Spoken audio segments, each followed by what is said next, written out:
एक आईएएस अधिकारी जिसे 21 साल की नौकरी में 25 बार ट्रांसफर किया गया। लेकिन सवाल यह है कि आखिर क्या था उनके काम करने के तरीके में कि बार बार जगह बदलती रही, लेकिन उनके काम करने का अंदाज नहीं बदला। ये कहानी है आईएएस अधिकारी तुकाराम मुंढे की। आज तुकाराम मुंढे एक बार फिर चर्चा में हैं, लेकिन इस बार उन्होंने एफडीए कमिश्नर के तौर पर एक्शन लिया है। मई 2026 में तुकाराम मुंढे ने Maharashtra food and drug administration यानी एफडीए कमिश्नर का पद संभाला।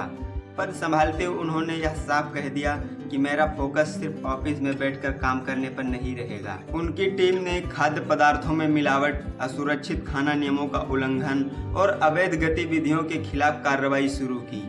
इसके बाद महाराष्ट्र के कई इलाकों में होटल, दुकानों, निर्माताओं और दूसरे खाद्य कारोबारों पर कार्रवाई होने लगी। लेकिन सबसे ज्यादा चर्चा तब हुई जब मुंबई के हाई कोर्ट की कैंटीन तक एफडीए की कार्रवाई पहुंच गई। कैंटीन के खाने को लेकर शिकायत मिलने के बाद वहां कार्रवाई की गई और उसे सील किया गया।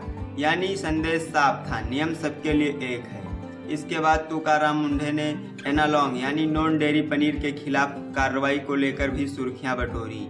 महाराष्ट्र में ऐसे पनीर के निर्माण और बिक्री पर रोक की खबर सामने आई। उनकी इसी शक्ति के कारण जहां आम लोगों के बीच उनकी छवि और मजबूत हुई, वहीं उनके खिलाफ संभावित ट्रांसफर को लेकर भी चर्चा शुरू हुई। कुछ उपभोक्ता संगठनों ने सरकार से अपील की कि उन्हें समय से पहले ट्रांसफर न किया जाए।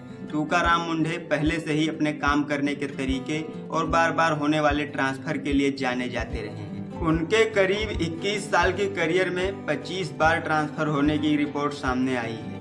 लेकिन दोस्तों, उनका ट्रांसफर भले ही 25 बार हो गया हो, लेकिन उनकी ईमानदारी और उनकी सोच एक बार भी नहीं बदली। शायद इसीलिए लोग आज भी उन्हें इतना पसंद करते हैं। आज सवाल यह है कि क्या कोई अधिकारी बिना किसी दबाव के नियमों को इतनी सख्ती से लागू कर सकता है? तुकाराम मुंढे का काम इसी सवाल को फिर से चर्चा में ले आया है और शायद यही वजह है कि इतने सालों बाद भी उनका नाम खबरों में बना हुआ है। एक अधिकारी जिसके काम करने का तरीका हमेशा चर्चा में रहा और जिसकी शक्ति ने एक बार फिर पूरे महाराष्ट्र का ध्यान अपनी तरफ खींच लिया।